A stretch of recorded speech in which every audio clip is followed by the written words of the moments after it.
wewe, akayapofua na macho yangu ili nisione ubaya, nikatenda kama mnyama asiye na sheria,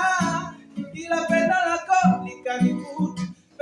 nirudi kwako asili yangu Mungu, bila wewe mimi si kitu Bwana, na kwako nimepata furaha, ama utulivu ndani ya moyo wangu, neno lako limenijenga imani yangu Bwana, asante, asante,